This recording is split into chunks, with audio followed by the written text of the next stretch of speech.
सुप्रभातम दोस्तों। कैसे हैं आप सभी। मैं सुबह उठी और देखा ये सुंदर नजारा। फिर उसके बाद किया हमने नाश्ता और उसके बाद देखा बारिश हो रही है, लेकिन हम फिर भी निकल पड़े बाजार की ओर। हमें करनी थी क्योंकि कुछ शॉपिंग। चलो आपको बता ही देते हैं। हमें फ्रिज लेना है, तो मम्मी जी ने बोला चलो फ्रिज देखने चलते हैं। तो इतने फ्रिज आ रहा था तो मम्मी ने और मेरी बेटी ने की थोड़ी मस्ती, और मैं यहाँ कर रही थी फ्रिज का वेट। फिर हम घर आए तो देखा दीदी आए हुए हैं।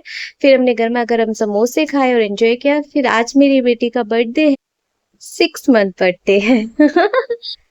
मेरी बेटी का 6 मंथ बर्थडे है, तो हम वो सेलिब्रेट कर रहे थे। फिर उसके बाद मेरे पति देव ने बोला चलो बाहर कुछ खाने चलते हैं, तो मैं जाने के लिए रेडी हो गई जल्दी से। और फिर हम रात के इस अंधेरे में और सुंदर से मौसम में निकल पड़े बाहर की ओर।